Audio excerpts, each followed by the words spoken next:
Besaran skalar itu adalah besaran-besaran yang hanya mempunyai nilai.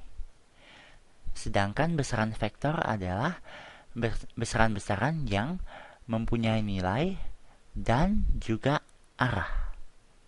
Nah, mari abang sekarang coba untuk memberikan beberapa contoh dari besaran-besaran skalar dan besaran-besaran vektor. Nah, contoh pertama besaran skalar adalah waktu. Waktu ini simbolnya adalah T kecil, oke, yang berasal dari bahasa Inggris time. Time ini waktu ya. Nah, waktu ini adalah besaran skalar karena dia hanya mempunyai nilai, tidak mempunyai arah. Misalnya, waktu ini adalah 1 menit. 1 menit itu adalah nilainya, tapi dia tidak mempunyai arah. Nah, contoh lain dari besaran skalar adalah suhu. Suhu ini simbolnya adalah T besar. Oke, ini berasal dari bahasa Inggris temperature. Oke. Nah, suhu ini juga adalah besaran skalar karena dia hanya mempunyai nilai, tidak mempunyai arah. Oke, misalnya nilainya adalah 30 derajat Celcius atau 90 derajat Fahrenheit. Oke. Nah, contoh klasik dari besaran skalar adalah jarak.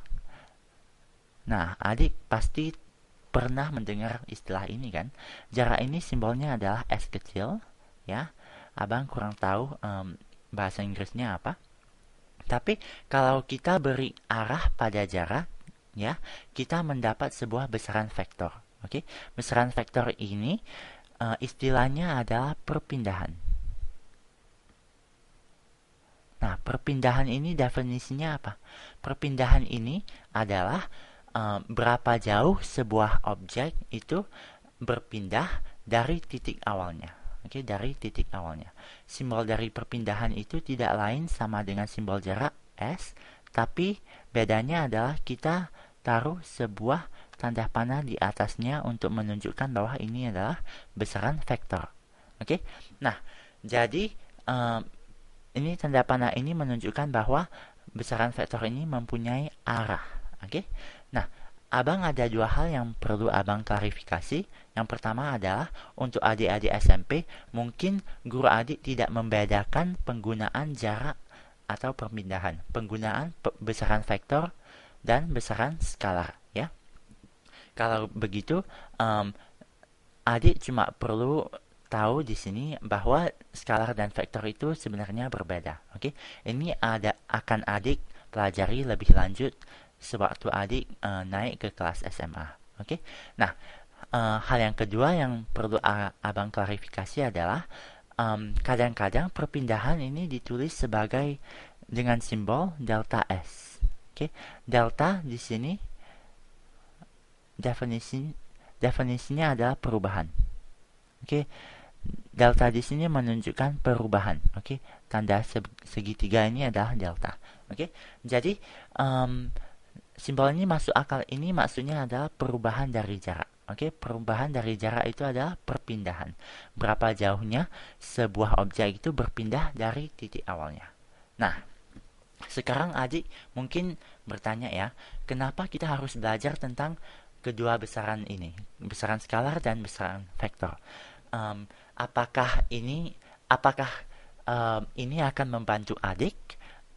Jawabannya adalah iya, karena kalau adik cuma mempunyai besaran skalar ya, berarti kalau adik cuma mempunyai besaran yang hanya mempunyai nilai, kadangkala ini tidak cukup informasinya untuk memecahkan sebuah soal. Kadangkala adik memerlukan informasi mengenai arahnya untuk memecahkan sebuah soal fisika. Nah, ini akan abang kasih contohnya ya. Sekarang abang coba hapus dulu semuanya. Nah, jadi abang kasih contoh ini ya. Misalkan saja ada seorang pelari. Oke, ada seorang pelari yang berlari sejauh 30 meter. Oke, 30 meter. Hasilnya dia mencapai tempat ini, ya. Oke, misalnya saja dia berlari 30 meter ke kanan. Nah, berapakah jaraknya? Oke, apakah jarak yang ditempuh oleh pelari ini? Jarak ini, kalau kita mau menghitung jarak, kita nggak perlu tahu tentang arahnya, kan? Jadi kita bisa tulis saja jarak yang ditempuhnya adalah 30 meter. Nah, bagaimana dengan perpindahannya?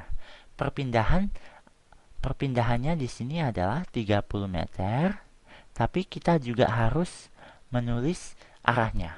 Oke, arahnya ini harus diikutkan. Arahnya ini adalah ke kanan. Oke, berarti kita harus tulis perpindahannya adalah 30 meter ke kanan. Nah, sampai di sini mungkin adik masih belum tahu ya kenapa kita perlu besaran vektor. Nah, kalau misalnya kita menambah di sini ya, kalau kita misalnya menambah bahwa pelari ini setelah berlari 30 meter, dia berlari 50 meter lagi. Oke? Setelah 30 meter dia berlari 50 meter lagi. Nah, kalau adik perlu menghitung jaraknya, ya. Jarak ini tidak lain adalah jumlah total jaraknya adalah jumlah dari masing-masing jarak. Oke, jadi pertama kali dia berlari 30 meter. Oke, dan setelah itu abang bilang dia berlari 50 meter lagi. Oke, 50 meter lagi. Berarti hasilnya adalah total dari jaraknya adalah 80 meter.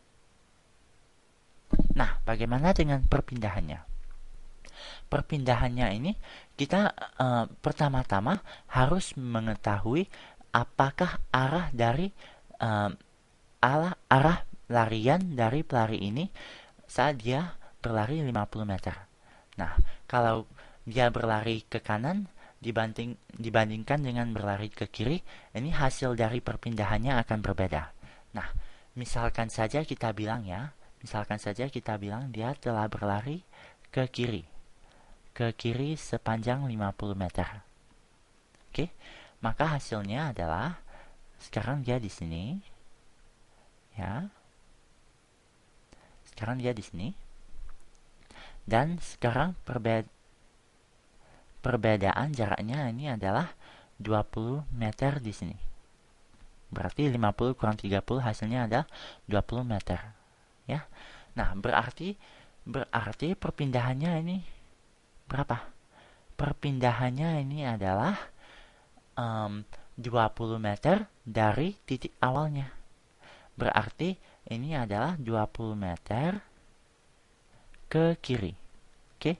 Soalnya ini adalah 20 meter dari kiri dari titik awalnya.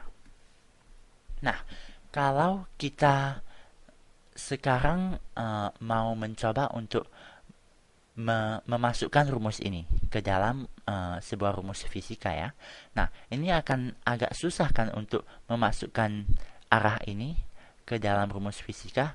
Maksudnya ini apa? Ke kanan dan ke kiri arahnya ini bagaimana cara kita memasukkannya ke dalam rumus? Nah, untuk memasukkannya ke dalam rumus kita perlu pertama-tama sepakat tentang sebuah konvensi. Oke? Konvensinya. Oke, atau sebuah standar. Oke, sebuah standar. Nah, misalnya saja konvensi yang kita pakai adalah kita memberi tanda positif kalau kita berlari ke kanan. Oke? Dan sebaliknya, kita memberi tanda negatif kalau kita berlari ke kiri, ke arah yang berlawanan. Oke? Ke arah yang berlawanan.